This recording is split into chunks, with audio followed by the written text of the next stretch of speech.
بسم الله الرحمن الرحيم. الحمد لله رب العالمين، والصلاة والسلام على رسول الله الأمين وعلى آله وصحابته أجمعين. برایانی عزیز و خۆشەویستم، خوشکانی بەڕێز، ئەمڕۆ ئینشاءالله لە زنجیرە باسەکانی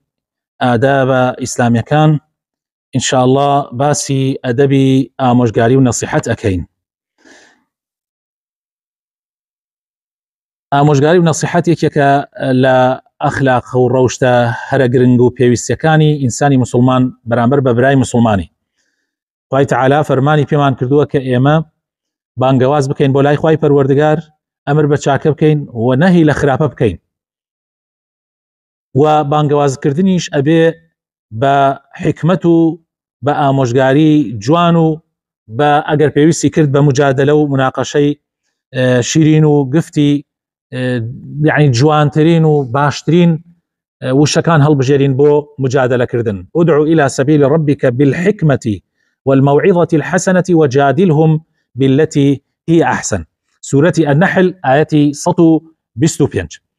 کەوابوو زۆر گرنگە ئێمە بەردەوام بین لەسەر ئامۆژگاریکردنی براکانمان، خوشکانمان، ئەگەر هەر کاتێک تووشی هەڵەیە بن، ئەگەر هەر کاتێک پێویستی کرد کەوا لە مەوزوعێکە لە بابەتێکە بیان هێنەوە سەر ڕێگای ڕاست، کاتێک هەڵسکەین کە هەڵەیەک ئەکەن یان احتیمالەیە تووشی هەڵەیەک ببن. هەندێک ئاداب ئەمڕۆ باسەکەین دەربارەی ئەوەی کە چۆن نەسیحەتی خوشک و برات بکەی کاتێک کە پێویست بکە. یەکەم ئەدەب لە ئەدەبەکانی نەسیحەت و ئامۆژگاری خۆشەویستەکانم پێویستە ئیخلاسمان هەبێ کاتێک کە ئامۆژگاری برای مسلمانمان ئەکەین یا خوشکی مسلمانمان ئەکەین، یعنی ئەبێ ئەو پەڕینیەتمان پاک بێ لەبەر خاتری خوای پەروەردگار نەسیحەت و ئامۆژگاریەکانمان بکەین، هیچ مەبەستی دنیایی نەبێ، مەبەستی ئەوە نەبێ، هیچ مەبەستێکمان نەبێ جگە لە ڕەزابوونی خوای پەروەردگار، مەبەستمان ئەوە نەبێ خوا نەخواست کە خۆمان فەرزکەین بەسەر برای ئیماندارمانە، مەبەستمان ئەوە نەبێ کە لە شەئنی ئەو کەم کەینەوە، نا بە پێچەوانەوە، تەنها مەبەستمان ئەوە بێ کە خوامان لێ ڕازی بێ و هیدایەتی ئەو برایەمان یان ئەو خوشکەمان بکەین بۆ سەر ڕێگای ڕاست. ئەدەبی دووهەم بەڕێزان ئەو بابەتەی کە ئەمانەوێ نەسیحەتی براکەمان بکەین یان خوشکەکەمان بکەین پێویستە تەواو تەئکیدی لەسەر بکەین و بزانین ئەو تووشی ئەو هەڵەیە بووە و هەروەها ئێمەش لەو بوارە شارەزایی تەواومان هەبێ حکمە شەرعیەکە بە جوانی بزانین، ئەوجا ئەتوانین نەسیحەتی بەرامبەرەکەمان بکەین. ئەدەبی سێم خۆشەویستەکانم بەڕێزەکان، کاتێک ئێمە نەسیحەتی هەر برایەکمانەکەین یان هەر خوشکێکمانەکەین پێویستە کاتی گونجاو هەڵبژێرین بۆ نەسیحەتکردنەکە و شوێنی گونجاویش هەڵبژێرین. کاتی خوای تەعالا ئەفەرمێ ادعو إلى سبيل ربك بالحكمة، زانایان لە پێناسەی حکمەتە ئەفەرمن حکمت بریتیە لەوەی کە الشيء المناسب في المكان المناسب في الوقت المناسب. حکمت ئەوەیە کە شتی گونجاو لە شوێنی گونجاو لە کاتی گونجاوە دانەی، کەوابوو ئەگەر شتەکە گونجاو نەبوو، ئەگەر کاتەکەی گونجاو نەبوو، ئەگەر شوێنەکە گونجاو نەبوو، بەڕاستی نەسیحەتەکەت بەرهەمی نابێ، بەڵکو لەوانەیە بەرهەمەکەشی بە پێچەوانەوە ببێ، لەوانەیە ئەوەی تۆ ئەتەوێ عکس دەرچێ، تۆ ئەتەوێ نەسیحەتی کەسەکە بکەی بێنیتە سەر ڕێگای ڕاست، بەس لەوانەیە تۆ ببیتە سەبەبی ئەوەی کەوا ئەو تووشی هەڵی گەورەتر ببێ. لەبەر ئەوە پێویستە ئینسان وەقتێکی گونجاو بۆ نەسیحەتەکانی دانە و لە شوێنێکی گونجاوی شابیکە. ئەدەبی چوارەم مراعاتکردنی حاڵەتی نەفسی کەسەکە، حاڵەتی دەرونی کەسەکە. ئەبێ بزانی ئەو کەسەی کە نەسیحەتیەکەی حاڵەتی دەرونی گونجاوە بۆ نەسیحەتکردنەکە. جاری وا هەیە کەسەکە حاڵەتە نەفسەکەی گونجاو نییە. بۆ نمونە برادەرێک باسی ئەوەیە کرد کە ڕۆژێکیان هاوڕێیەکی تووڕە بوو لە خێزانەکەی، تووڕەبوونەکەی گەیشت بۆ حەدێک کە خەریک بۆ تەلاقێدا، ئەمیش لەو کاتە کە ئەم لە دەرەجەی سەتایە لە تووڕەبوون، ئەم چوو بۆ لای وتوی دەی سڵاواتێک بەدەستە پێغەمبەری خوا صلی الله علیه وسلم. سبحان الله، کابرا غەڵەتێکی کرد، یعنی قسەیەکی زۆر غەڵەت هاتووە دەمیا جا ئەمیش زۆر پەشیمان بووە من غەڵەتێ زۆر من بوومە سەبەبەوەیکەوە ئەو تووشی ئەو غەڵەتە ببێ ڕاستەکە ئەو بۆ سەبەب نابێت لە هەندێک کاتە کە کابرا لەلایەنی دەرونیەوە لە حاڵەتێکا نییە تۆ نەسیحەتیکەی لەو کاتە تۆ بڕۆیتە ژێر دەمیەوە نەسیحەتیکەی ئەو نەسیحەتە جاری وا هەیە نەک بەو شێوە ئەبێ کە تۆ ئەتەوێ بەڵکو بە پێچەوانەوە دەرەچێ لەوانەیە شتەکە عەکسی بێ لەبەرەوەی ئەبێ ئاگامان لە خۆمان ببێ مراعاتی حاڵەتی دەرونی کەسەکە بکەین کە ئایا حاڵەتە دەرونیەکەی بە کەڵکی ئەوە دێ ئێمە ئامۆژگاری بکەین. ئەدەبێکی تر خۆشەویستەکانم زیرەکی لە هەڵبژاردننی وشەیەلێک کە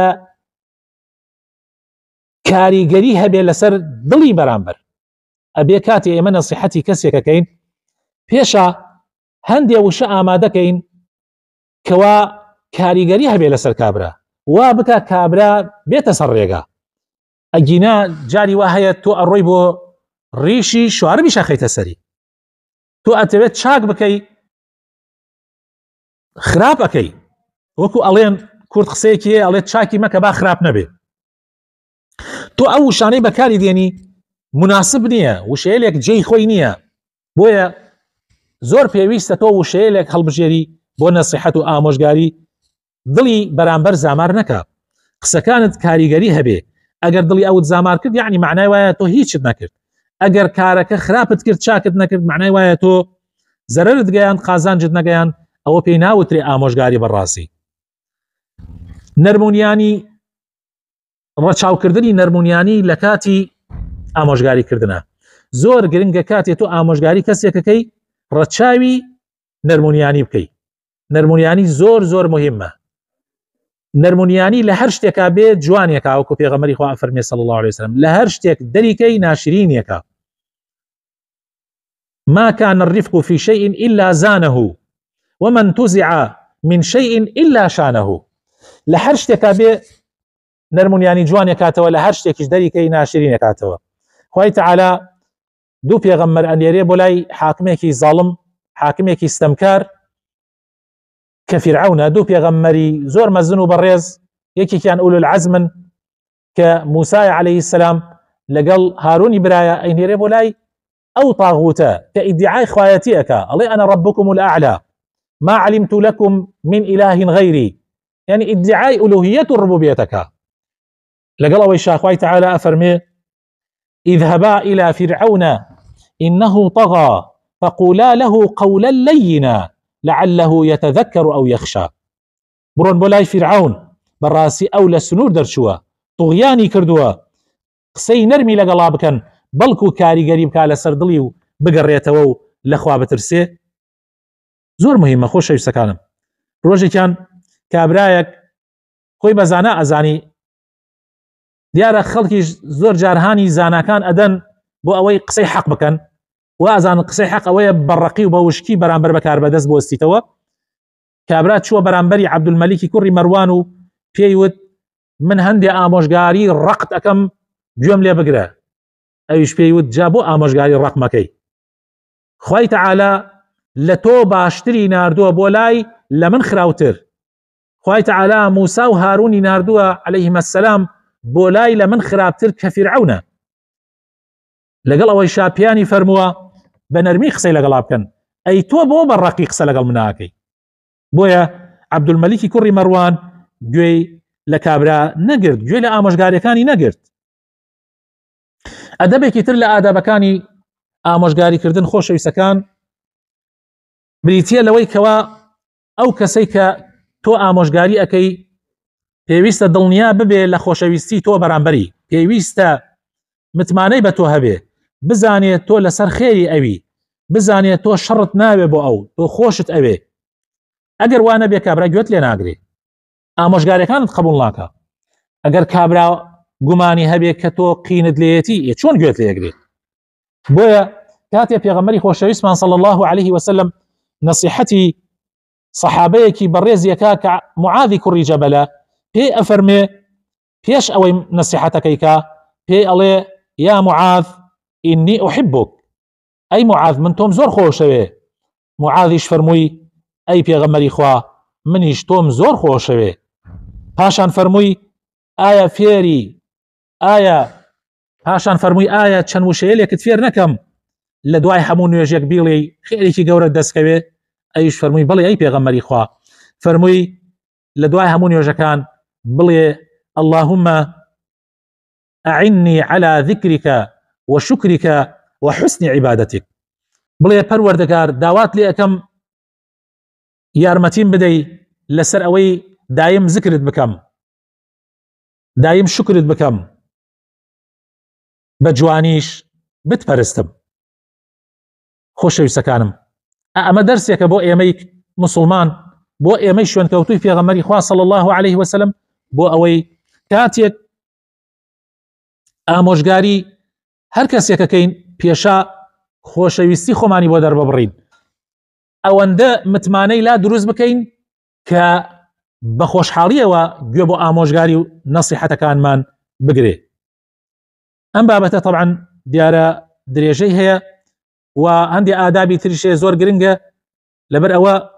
پەلەیتیان نەکەین و بتوانین حەقی خۆی بدەین. ئینشاءالله باقی بابەتەکە ئێڵینە دەرسەکەی داهاتوو، بەو هیوایەی خوای پەروەردگار سەرکەوتومان بکە. داوای لێ ئەەکەین یا ڕەبی، ئەڵێن پەروەردگار لەو کەسانەمان بگێڕی کە گوێ بۆ ئامۆژگاری ئەگرن، و لەو کەسانەمانیش بگێڕی کاتی ئامۆژگاری ئەکەن ئامۆژگاریەکانیان بە پێی سنەتی پێغەمبەرەکەت بێ صلی الله عليه وسلم، بەو شێوەیە بێ کە تۆ پێی رازیت، کە پێغەمبەری خوا صلی الله عليه وسلم پێی رازیە. وصلى اللهم وبارك على حبيبنا محمد وعلى آله وصحابته أجمعين.